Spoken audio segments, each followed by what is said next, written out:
বন্ধুরা, আশা করব আপনারা সকলে ভালো আছেন। আপনারা দেখছেন আজকের রাজনীতি। আমি সুখেন ঘোষ। আপনাদের কাছে একটাই অনুরোধ, চ্যানেলটি সাবস্ক্রাইব করবেন, আমাদের পাশে থাকবেন। বন্ধুরা, বিকাশ রঞ্জন ভট্টাচার্য বলছেন এবারে খেলা জমে যেতে পারে, কারণ ওনার কথা অনুযায়ী আইএসএফ এবং কংগ্রেসের সঙ্গে কথা চলছে। এবারে জোট হবে। যারা বিজেপি এবং টিএমসির বিরুদ্ধে লড়ছে, আমরা তো অনেকদিন আগে থেকেই শুনছি জোট হতে পারে, জোট হতে পারে। এবারে স্বয়ং বিকাশ রঞ্জন ভট্টাচার্য বললেন।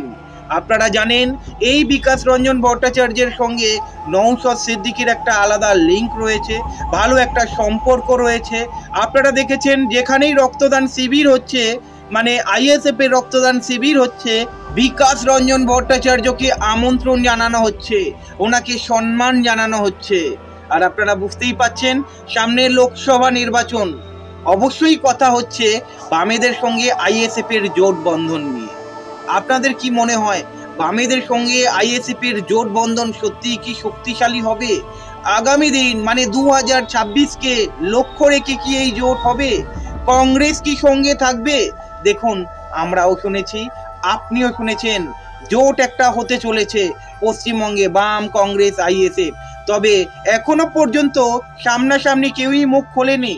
না খুলেছেন অধীর রঞ্জন চৌধুরী, না খুলেছেন নওশাদ সিদ্দিকী, না এই বিষয়ে কথা বলেছেন রাজ্যের সিপিআইএম সম্পাদক মোহাম্মদ সেলিম।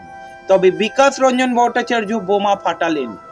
উনি বললেন কথাবার্তা চলছে, আইএসএফ এবং কংগ্রেসের সঙ্গে জোট হবার সম্ভাবনা রয়েছে। উনি বলছেন শুধু আইএসএফ কংগ্রেস নয়, যেই সব শক্তি যারা বিজেপি এবং টিএমসির বিরুদ্ধে রয়েছে তারা এক জায়গায় আসুক, ঐক্যবদ্ধ হোক এবং মিলিতভাবে একটা জোট করুক। এটা বিকাশ রঞ্জন ভট্টাচার্য বলছেন। আর বিকাশ রঞ্জন ভট্টাচার্য যখন বলছেন, দেখুন একটা জোট আপনারা দেখতে চলেছেন। তবে দেখুন, অনেকেই এই জোট চাইছেন না, অনেকেই চাইছেন বামেরা একা লড়ুক। তবে আপনাদেরকে আগেই যেটা বললাম, সব কিছু সিদ্ধান্ত নেবে বাম সংগঠন, রাজ্যের বাম সংগঠন। রাজ্যের বাম সংগঠন ঠিক করবে অ্যাকচুয়ালি আগামী দিনের স্টেপ কি হতে চলেছে। বামেরা একলা চলবে নাকি বামেরা বিজেপি এবং টিএমসিকে হারানোর জন্যে একটা জোট তৈরি করবে। আর আপনারা জানেন 2019-এ বামেরা কিন্তু একটাও আসন পায়নি। 2019-এ বামেরা 35 লক্ষের কাছাকাছি ভোট পেয়েছিল। এবারে যেভাবে গতি এগোচ্ছে, মানে বাম ঝড় এগোচ্ছে, অনুমান একটা করা যাচ্ছে, অনেক রাজনৈতিক মহলই এই অনুমানটা করছে, বামেদের ভোট পার্সেন্টেজ বহু গুণ বাড়তে চলেছে। গতবার মানে 2019-এ বামেদের ভোট পার্সেন্টেজ ছিল 35 লক্ষের ওপরে, এবারে এটা দ্বিগুণ হতে পারে, মানে 70 লক্ষের আশপাশে বামেদের ভোট পার্সেন্টেজ যেতে পারে, ইভেন তার বেশিও হতে পারে, এটা আন্দাজ করা যাচ্ছে একটা। তবে দেখুন, আপনারা দেখতে পাচ্ছেন ক্যাপ্টেন মীনাক্ষী মুখার্জি, এইদিকে সিপিআইএম রাজ্য সম্পাদক মোহাম্মদ সেলিম বা অন্যান্য বাম নেতারা যেভাবে লড়ছে, বাংলার মানুষকে এক জায়গায় আনছে, যেভাবে বাংলার মানুষের সঙ্গে জনসংযোগ বাড়াচ্ছে, বলা যেতে পারে বাম ঝড় আপনারা দেখতে চলেছেন। তবে দেখুন, বাম শক্তি যে বেড়েছে তার আভাস আমরা পাচ্ছি, কারণ আপনারা দেখতে পাচ্ছেন ইনসাফ যাত্রার শেষ হয়ে যাওয়ার পরেও যেখানে যেখানে সমাবেশ হচ্ছে, খিদিরপুর থেকে শুরু করে, খিদিরপুরে আপনারা দেখেছিলেন না, মানে জনসমুদ্র যাকে বলে, ছোট্ট জায়গা যেখানে হার্ডলি 500 লোক ধরার কথা, হাজার হাজার লোক চলে এসেছে। অনুমান কি করতে পারছেন এখান থেকে? যেভাবে মীনাক্ষী মুখার্জি বক্তব্য রেখেছেন, মানুষকে আকর্ষণ করছেন, মানুষ না এসে থাকতে পারছে না। দেখুন, অবশ্যই বিজেপি টিএমসি নজর রাখছে। তবে দেখুন, বাম ঝড়কে আটকানো মুশকিল। এবারে যা বাম ঝড় উঠতে চলেছে, এই বাম ঝড়কে রোকা মুশকিল।